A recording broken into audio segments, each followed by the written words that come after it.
Copperberg Conversations on Manufacturing Matters, where industry questions meet expert answers. Welcome to the Copperberg Conversation Table. Here, we'll dive into the latest insights on manufacturing. So settle in and let's get this conversation going.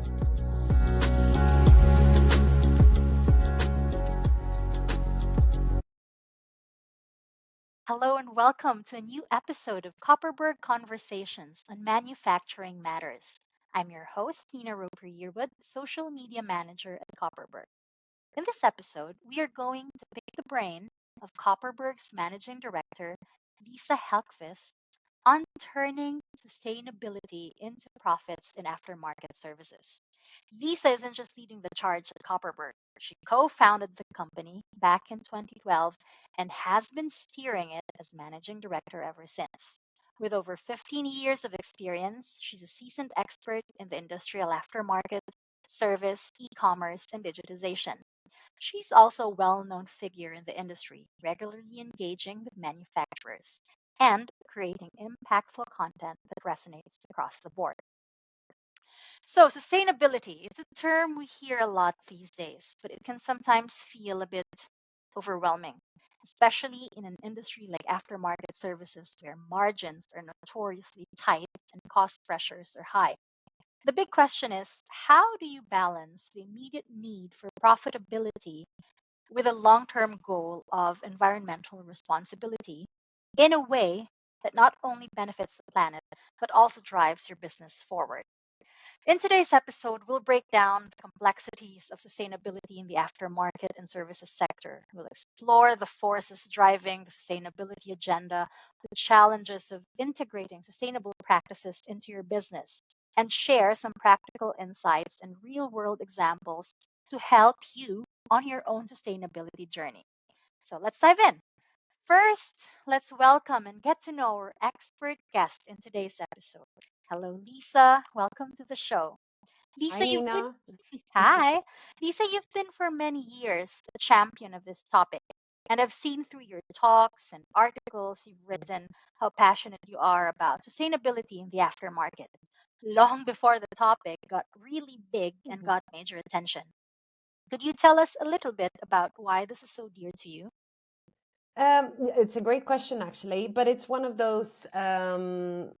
I think it has to do with, when you have a certain number of years in this industry and you start looking at, really macro environmental changes and trends that are, forming our everyday, lives. Uh, Almost like nations are formed by this, right? There's this big agenda on sustainability.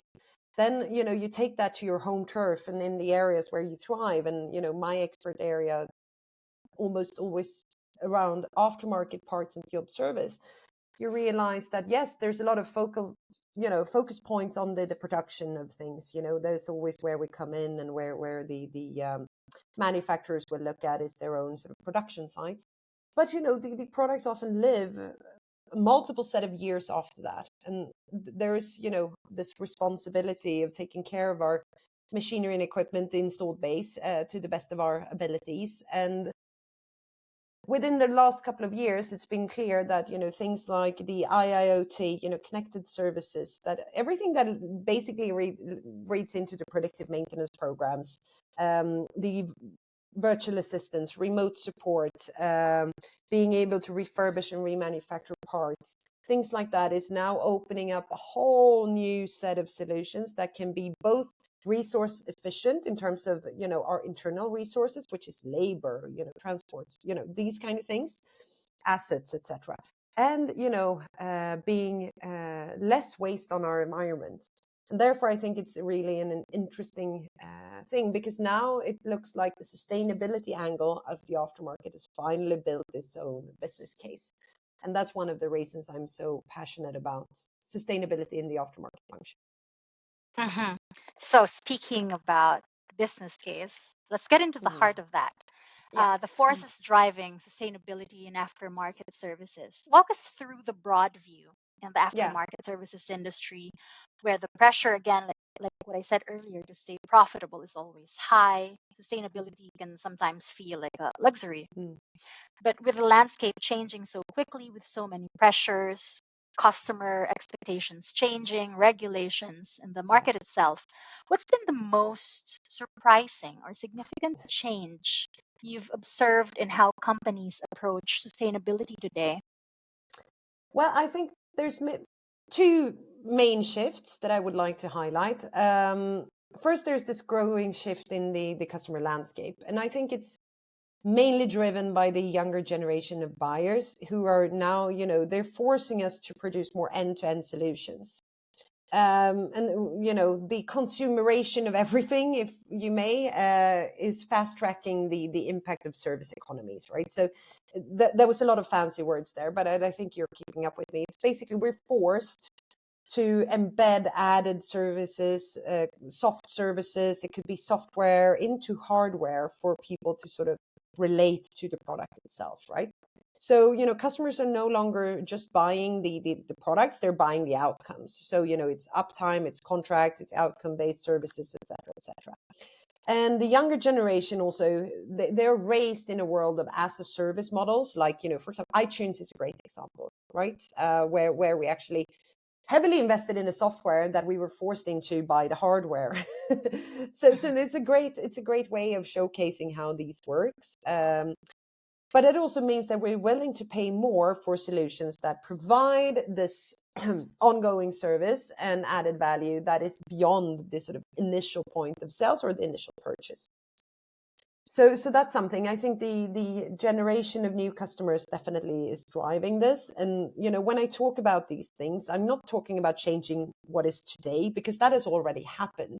I'm thinking about what we know about tomorrow, and we already see some of these changes sneaking into our daily lives, right? It's all about e-commerce, it's all about the outcome services, etc. And as I said again, the consumerization of everything.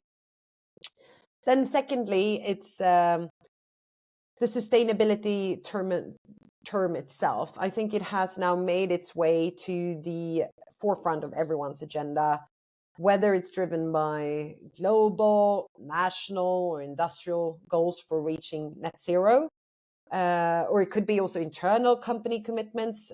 I think companies today are really scrutinizing their entire supply chain.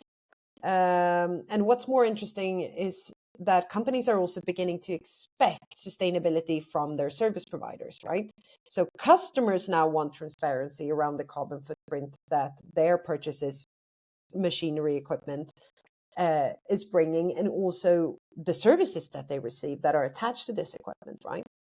So this shift with these two aspects, both the customer demands and these sort of corporate sustainability targets that are forcing our customers to sort of up the pressure on our ability to deliver data sets on this, has been accelerated by the pandemic. And I think it's also because of the technology adoption that came during the pandemic that actually enables us to track this. But we also were forced to adopt more efficient remote support systems, etc. And interestingly enough, these measures that were driven out of necessity actually ended up being more sustainable. It's because we reduced travel and we were optimizing resource use, and all of this ended up as almost like a win-win. I'm of course oversimplifying this. It's not true for everybody. But in general, this is the trend that I've picked up on. And this makes the sustainability discussion in aftermarket and services extremely important right now, because there is a paradigm shift. There's definitely a paradigm shift. And I truly, truly believe that those who can, be ahead of the curve here and being able to quantify this, and also being able to add this as a sort of value add towards their customers, they will be ahead of the curve. Lisa, you've mentioned about this paradigm shift, right, into this whole sustainability project, if we Yeah. could call it that. So now I want to see from your perspective the challenges you've heard manufacturers mention when it comes to moving from sustainability intentions, because again, like you said, these are nice things to have, Mm-hmm. making the most out of what you have, to concrete actions, which, expectation versus reality Mm-hmm. may have a lot of discrepancies. Mm. And I mean, okay, so one of the biggest challenges, and I think this is one that we will still carry with us, to be honest, is to translate this high level corporate sustainability agenda and goals into actionable steps for each department, right?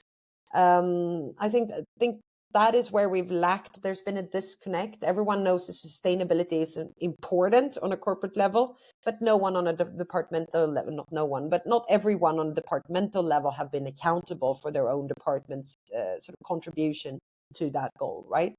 So if you think of it, then if we take an aftermarket director as an example, they have had great corporate, communication about how important it is with sustainability, but it's not really broken down in tangible elements in their own, profit and loss, for example, responsibility. So it's hard. You take a very broadly painted goal and need to do something actionable out of it, and that's not easy. And the sustainability initiatives, traditionally, trust me, I've tried to do events on this before, tried to dig into the ownership and who is, the stakeholders. One of the biggest things is that they've lacked ownership. There might have been, some kind of corporate responsibility, officer or something, but it doesn't really translate fully to sustainability. And when we speak about, production lines and etc., there's a disconnect. So I mean, there is a lack of ownership on departmental level. So now that's one of the major issues. But I also think now that a knock-on effect of some of the efficiency gains that we've done thanks to the technology adoption has also proven to be sustainable. So now, when people are getting more acquainted to this, they are also being smarter about it. They turn it around, right? And say, okay, not only are we more efficient, we're also sustainable. So that's an interesting thing. The other is, of course, the barrier and the mindset that sustainable means more expensive. And I think that there's a lot of lessons to be learned in looking at the potential profitability in sustainable services. We've had numerous keynote speeches on this over the last couple of years. Not only, can it help driving top line revenue, as in you can actually charge premium for sustainable service because you make your customers' life easier by being able to transparently share that ESG data. That's making their life easier. But also, can you protect your bottom line, because almost all sustainable efforts has an efficiency, gain in them. It's not true for everything, or yet again, I'm simplifying here, but it is true in many aspects that you can do things sustainable but more cost efficient, and that is thanks to the technology adoption. Remote support is a great way of saying that. You could take more service jobs in one day, but you have less people in circulation, for example. Yeah, so very interesting, Lisa, because even in the B2C sector, for example, Mm-hmm. sustainable products are Mm-hmm. often marketed as, sold more expensive than the, Yeah. your other products that don't have the sustainability aspect Mm. of them in it. So that said, you also mentioned something about before the lack of ownership. That's one thing that I picked out. Mm-hmm. And you mentioned as well having difficulty organizing a sustainability event because Mm-hmm. there's no one to talk to or to talk about it in a Yeah, concrete manner. So now that we actually have an event about this now, does we this do. signal a change of the times where there's somebody who takes care of it now? Yeah, and I think that goes down to, again, it's number one, the whole sustainability aspect has just risen in importance over the last couple of years, Mhm. right? It's pressing, from any, macro environmental, regulations. There are national, global, regional, local, company wide efforts to make this happen. There are new EU legislations on, digital product passports and all of these things about transparency and traceability. We're talking about so many aspects when it comes to sustainability now that it's actually reshaping the industry as such.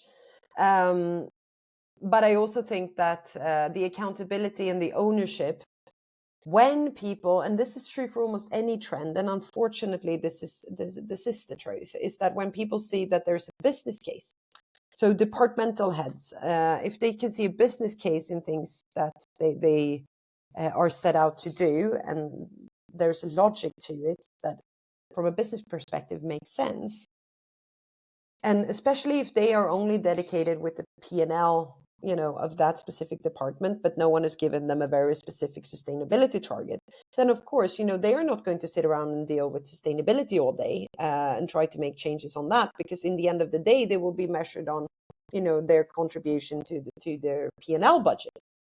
So kind of what's in it for them? Why should they? There's a communications gap there, and that's where the ownership gets lost.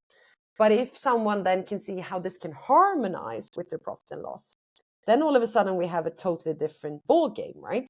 And this is what I think has happened, because you mentioned the event that we're putting together now, and I had this great idea just before summer that I wanted to pull this together basically. And you know how it is when you do events and people check their agendas and you do speaker recruitments and etc. But I sent 3 emails and I got 3 yeses within 24 hours. Of 3 potential speakers. And that tells me that we're onto something now. This is something that the service and aftermarket leaders actually want to discuss. And it's on their ownership. It's on their agenda. They want to do this. So that means that there is a business case. Yeah. Yeah, please go ahead. Yeah, I was just very interested because repeatedly I pick out the business case. Yes. That's the key word for this one, right? Mm-hmm. And proving sustainability. Yeah. So let me just go back to, because we earlier this year we had a virtual seminar on sustainability, and someone from our online manufacturing community brought up a crucial point about designing for sustainability, saying that if we don't rethink product design, efforts like refurbishment, which you mentioned earlier, take back schemes might just end up cutting into margins instead of adding value. So they really emphasize that a holistic approach where commercial goals and environmental responsibility are baked right into the business plan is the key. Very, very big words. So I'm curious, have you seen any standout examples where companies have taken, this approach and not just met their targets, but actually created a win-win scenario for the business? I think great question, by the way, and a great point from the speaker earlier on. I think as it goes with anything where we talk about design for service, it is very, very instrumental that if we want to have a service life cycle, and with that I mean, the life cycle that is after the point of sales of the equipment, right? And we want to do the most out of that. It needs to be taken into consideration already in the production phase of the product development phase. So you design for it in the R&D phase, right? Back in the days, we used to make jokes and say, okay, we design for failure because that's how we sell extra aftermarket services, right? And that's actually one of the things that I think is not true now anymore. Of course, there's probably an element of it because all machinery will at some point fail, right? And you can sell then your service program. But I think it's more like we're designing for service, which I think is a brilliant term. Because as I started off saying, we have more of a service economy now. People are looking at output, uptime. They almost lease machinery and equipment. They don't own it anymore. They get the service, and they're willing to prepare for it because they don't want the responsibility of the actual equipment. It's a major line in their books as well to have all these heavy assets, right? So it's way more scalable and flexible to have, leased equipment, for example, and then, split that cost. So that means that, the designing for service aspect should always include aftermarket as a part of the designing process and not an afterthought.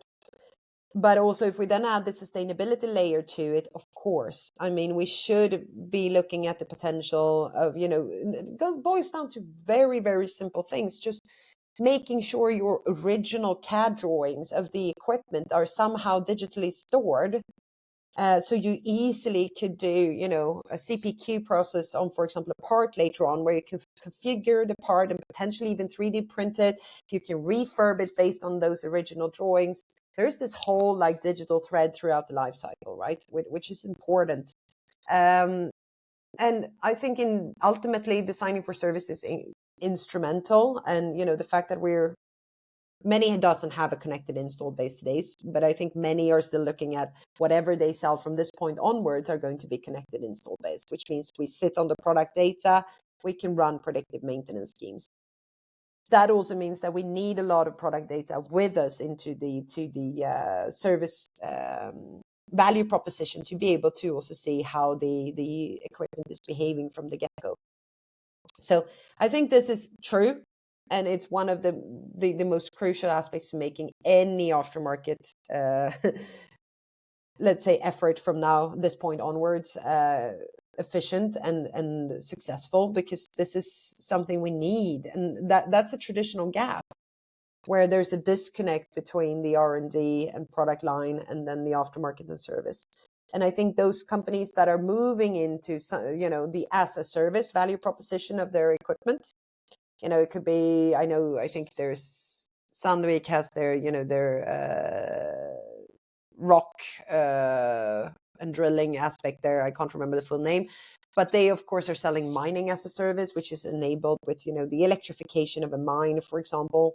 And of course that has gone into the design process, right? So there is many examples of where this value proposition already needs to be. If you're going to sell soft services around your equipment, you need to have it in the design process. I'm very interested about what you said when it came to as a service, the younger generation coming in and the customers asking and actually needing to show a proof of sustainability.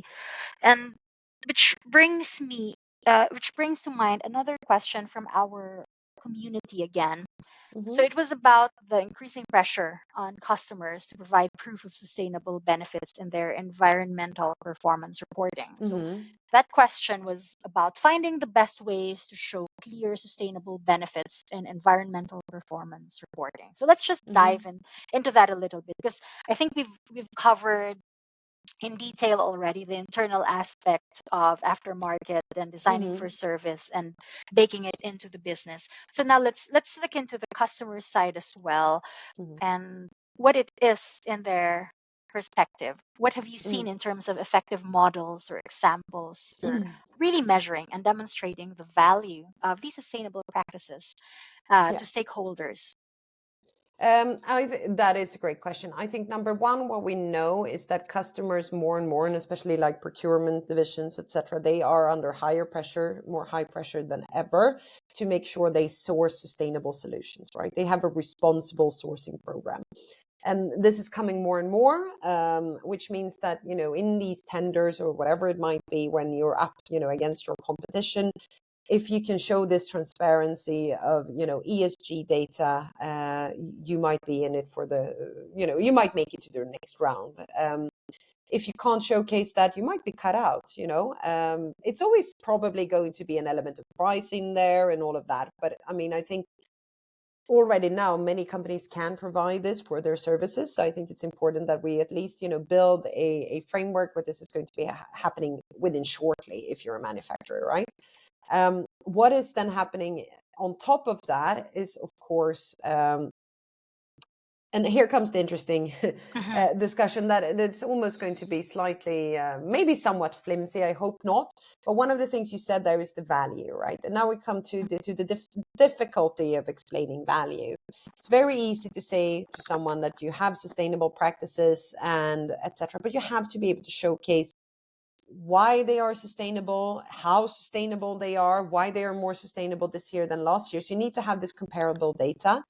You also need to be able to showcase the impact that this is doing for the customer, your alternative solutions, right? So you need to be very transparent on this.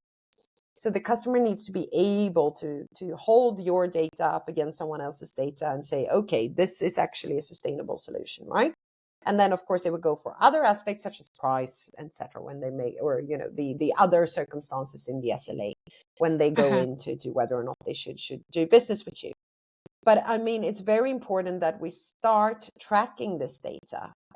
Number one, I think that's a gatekeeper right now. That is that the field service organization or aftermarket organizations, they might not sit on this data. So you need to start measuring, for example, how many in-field technicians you have or had, and now how many have been avoided through a remote support approach. And then, you have to do the calculation on that. And associated reductions in terms of carbon emissions. And then, of course, this data can be shared with customers and also as an improvement. And also if it has further cost benefits or other things, for example, if they're opting for a remote support solution, they might have a 24/7 service agreement with just, a certain number of service escalations instead, which is, of course, more achievable for the organization. It's easier access for the customer, but it doesn't have the same carbon footprint. So one could also say that there could be something in the price range there. One could also argue that if you can offer things sustainable, you could probably charge a small premium, because that will have an impact on the customers that are actually asking for it. Because then you're helping them, with the data sets that they otherwise would be forced to somehow source themselves. Mm-hmm. Lisa, I'm just thinking about, it as a whole, a helicopter view of it, Mm-hmm. bird's eye view of it. So my impression is that customers want to show proof, and the aftermarket organizations need to, of course, essentially prove their value, the Mm-hmm. value of what they're doing. And in order to do that, you need your front facing people to be able to communicate that well with the Mm-hmm. customers. Yeah. So um, how can you bring sales teams along in that, who are, they're more focused on short-term targets? Mm-hmm. So yeah, how can you just give us an idea how it could work? That is a very good question, actually, and I think it's it's the same challenge we see with any kind of service sales, to be honest, because I noticed that there are different kind of aftermarket sales teams, right, or service sales team. One is, of course, the more transactional one, where it's like a one-off service job or a service escalation, or the customer is paying, some kind of, money for each service exchange, or service intervention. Then, of course, you have the more, premium, I shouldn't say premium, but there are other types of contracts that are more, with a certain service interval and a certain, proactive maintenance program, maybe not using the word predictive, since not many are there yet, right? Or you have a condition-based, maintenance program, for example. And just as anything, it's not necessarily so that the service sales is always interlinked with the actual maintenance, operations here. So here's where it becomes quite interesting. I think we have to regard, as we move into as a service and outcome based, and I'm not saying that's necessarily true for everybody. I'm really sure there's two trends in my head. One is we increased in transactional self-service part of the aftermarket, which is tied to spare parts and e-commerce and these kind of things. But then the more, cultivated service jobs and the more long-term maintenance uptime based contracts, they will be, sold as a service, or they will be based around a solution selling model, as you say within the sales terminology. And then we come down to, it doesn't matter if your solution and your service package that you're trying to sell is sustainable or not, because you have to know what your customer need. And the customer doesn't always know what they want. They don't always know what they need, but you have to know your customer well. And I think this is also, if you've also started to pave the way that our service solutions are going to be sustainable, that is going to be an added value to the pitch. It all depends on how you make your price tag go along with that, right? I don't think there's any customer today that's going to say that there's no value in having sustainable solutions, because it's always in the eye of the beholder what value is. But I think everyone on some kind of macro scale understands that it is valuable to have sustainable solutions. Whether or not they're willing to pay for it, that's up to your sales guys, right? So this is where it becomes extremely important to showcase, as in any solution selling, you have to showcase your impact. You have to showcase, what your tangible elements of your value proposition actually are. You have to be able to turn that perceived value that you think that the customers are going to have into actual quantifiable elements. You also have to know your customers, because adding items doesn't necessarily mean you're adding value. So, don't add things that your customer doesn't want, because it's not a value to whom is it a value, right? So we have to be careful here. And this is always going to be, one of the biggest challenges. It doesn't almost matter. It's always, if it's marketing and sales, if it's pricing and sales, if it is aftermarket and aftermarket sales, we always have to understand that there's one in-house strategy and then there's a go-to-market strategy. And it's not necessarily, and very rarely, I would say, handled by the same team. So we always have to make sure that the other team understands the common objective of doing this, and that we unify around the terminology, I would say, as well. And of course, we have to understand our customer base. I mean, presenting something to customers that they're not even interested, it doesn't make any sense. You can't force a customer to buy anything. So that's kind of where I think you're onto something here, Nina. This is going to be one of the biggest challenges, is actually presenting this. I think we can ride a little bit on the sustainability wave here, that I don't think customers want to turn down sustainable services if there's an option and it's on a sort of same price level, because, I mean, that's almost a little bit irresponsible, maybe. So I think that's you have a moral hook on them right now. Okay. So it, excuse me for saying this, but it can sound a little bit fluffy, right? Yeah. Oh, yeah. When you think about it in that way, because fluffy doesn't always translate to profits. Oh, no. So yeah. And so now I just want to imagine, because I think this can also be mapped into leadership. I think the leaders play a big role in making sure that service sales, marketing, everyone knows what they're selling and the terminologies that will be emphasized. And maybe they also have a wider view, a broader view of these things. And of course, while we know that leadership buy-in is critical, it can also be challenging to secure. So can you just show me what strategies you've seen work well in securing not just support, but active, so it has teeth, essentially. The sustainability initiative will have teeth from top leadership. Yeah. And I mean, I think it's a little bit, as I said, the corporate agenda has probably been there for ages, right? On sustainability. It's something that many, are talking about. It's a little bit like big data. We've all seen the memes that no one actually knows what it is, but, everyone's talking about it. But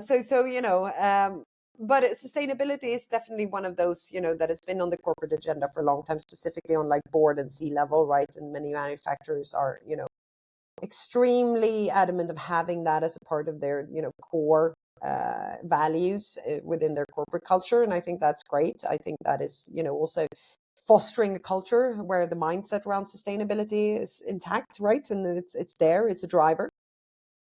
But then, of course, the leadership, again, I think some of the best examples I've seen is actually where they have taken almost like proof of concept pilot projects. They've authorized someone to drive change, right? And then it's like, it could be, I had a very good speaker here on our spare parts event from Ariston company earlier on this year, who gave this fantastic presentation on the benefits of their refurbishment program, remanufacturing of spare parts.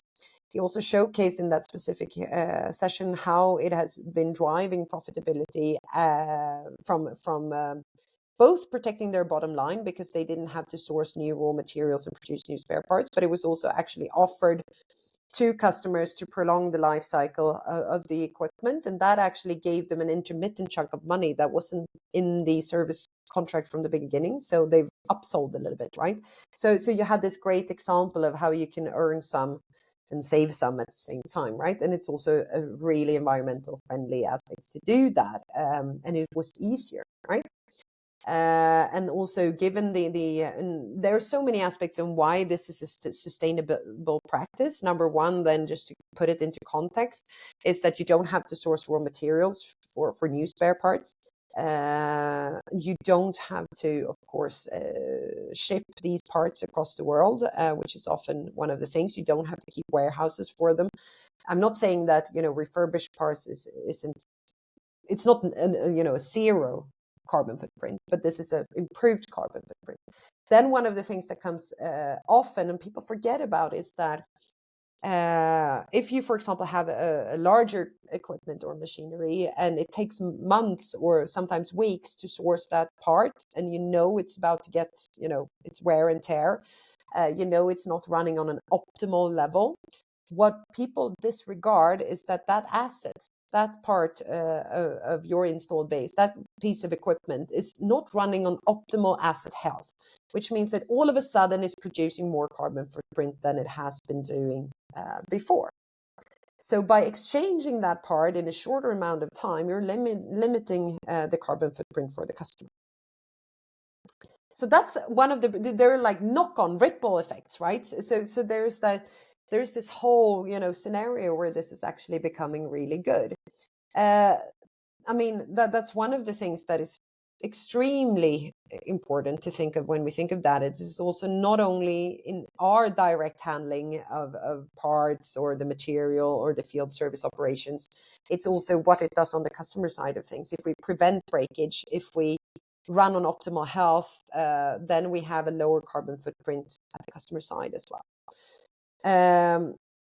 That's one of good example. Then, of course, the other things is the ones that manage to track their carbon footprint data and can actually use that as a value proposition to their customers and say, not only, this is very, common in the consumer goods world. Like you probably have a refrigerator that has a certain energy, label to it, and then it has a certain CO2.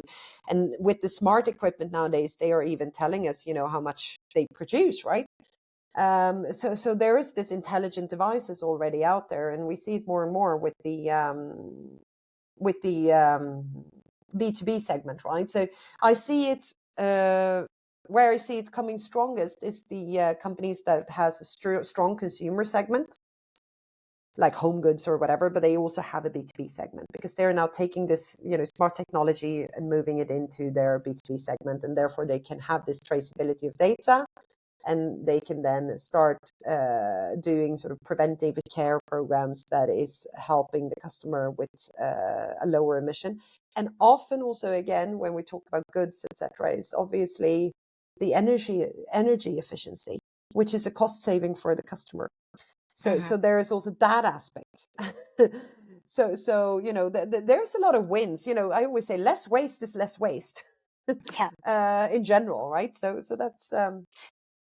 This brings to mind, I'm not a psychologist. No. I'm no expert but in maybe that. Maybe you should be. But I was thinking actually about, I was actually buying a monitor some years ago, and on Amazon, they show like the grade, right? Yeah. Grade A in energy efficiency, B, C, D, whatever. Mm-hmm. And I thought I was probably also slightly influenced by the grade of that, because I ended up buying, I think, something around A or B, never to C, D Very or well. E. Yeah. So yeah, it's it's probably heading into that direction as well. And Yeah. it reminds me in a very simple way. Here in Germany, there is uh, in kindergartens there Hmm. is this what's it called, like a light, a sign that if Yeah. you're going over the speed limit, you get a frowny face. Oh, yeah, yeah, yeah. And if you maintain the speed limit that is, required for that street, then you get a Yeah. smiley face. And Hmm. I always see cars who are speeding up automatically slow down just because they get this smiley face. Yeah. So, They in want that simple reward, terms, right? Yeah. They yes, want the we want instant. that reward. It's almost like, this gamification. Yeah. No, but I think it's an instant reward. And, the fact that you've done something good.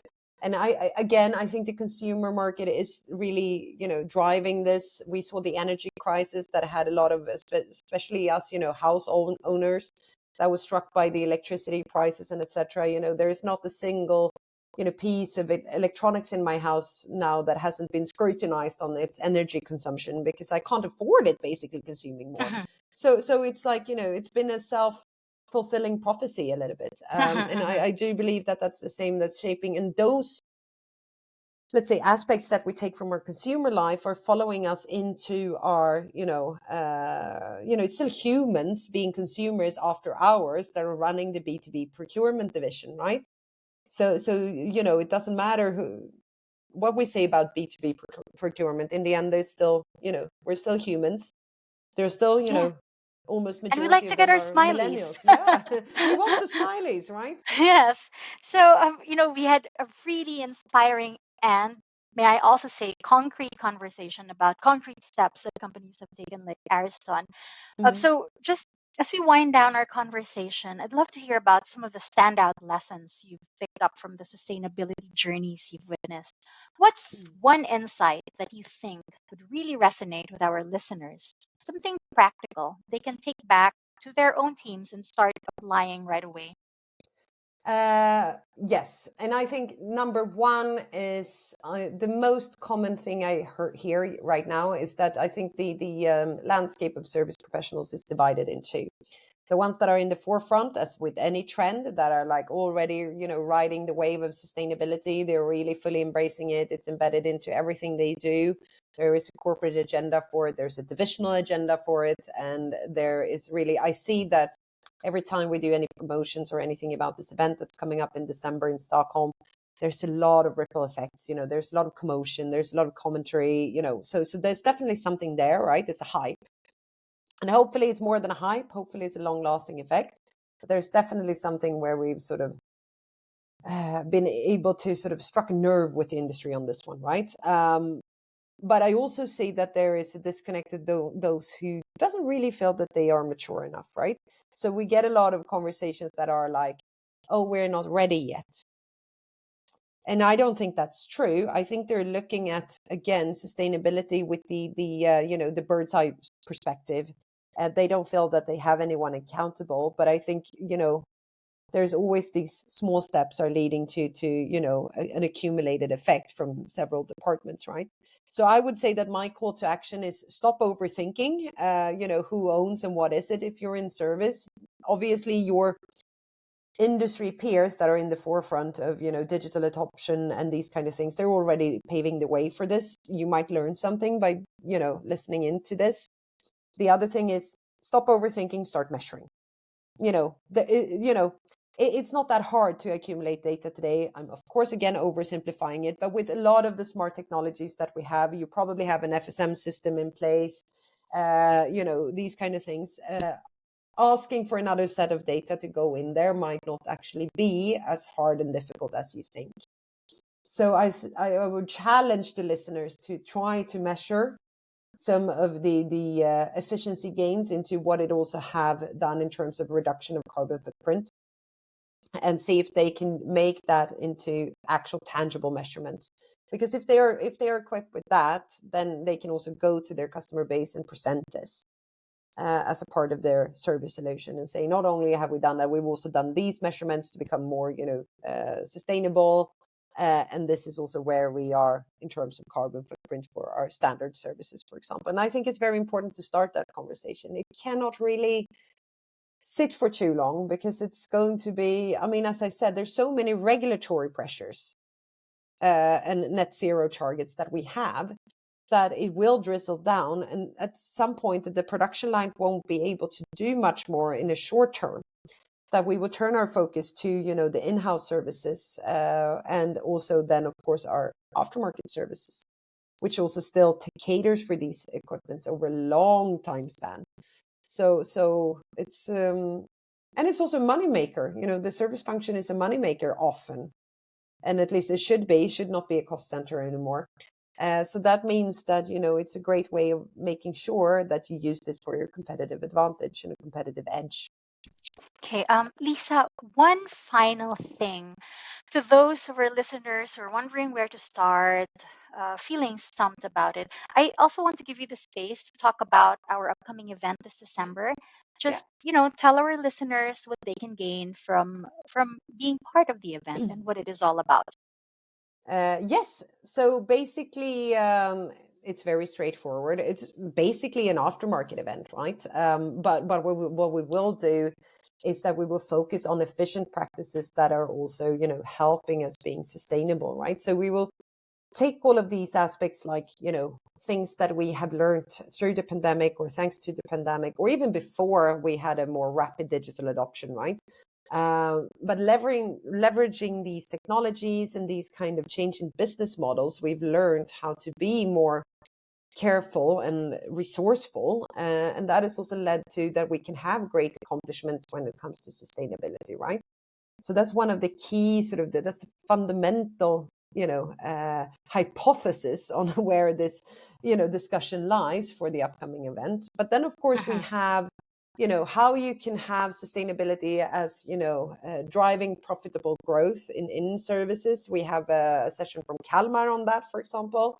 And then we have a session from Tomra on how enhancing circularity, sustainability, and inclusiveness in every service interaction leads to driving a resource revolution. And I know they have an aim of being having no technicians in the field I think it's just in a few years from now, right? So 2035 is what they said. 2035 is it? Yeah. So that feels extremely close, right? So yes, it's one of those that's years. Awfully ambitious, and I actually think they will make it, because they're also very, very strong on driving this agenda internally. They got awarded just recently for their sustainability practices as well. So just to name a few, but I mean, the idea is, of course, is still a Power of 50 format, which means that the aftermarket leaders that will be there, we have a huge interest already. So it's already booking up quite quickly. To have all these aftermarket and service leaders, gather in this roundtable formats and exchange multiple times, their ideas and their, knowledge throughout the day. And then, everybody meets everybody. That's one of the beauties with this format. So I think, there's a lot of insights to be taken from this event. And I'm quite a little bit baffled over the response in the market. It's always like that when you're trying to launch quite a specific discussion topic, if that makes sense, into its own event. Sometimes it needs a lot of explanation, but this one has kind of thrived on its own. So I'm very happy, and I'm very eager to see what we can build out of this, to be honest. Very exciting times, both for Copperberg and sustainability initiatives. For different aftermarket organizations. Once again, thank you very much, Lisa, for sitting with me today to talk us through sustainable practices in aftermarket. Lots of nuggets here to chew on. Thank you, Nina. Thank you for having me.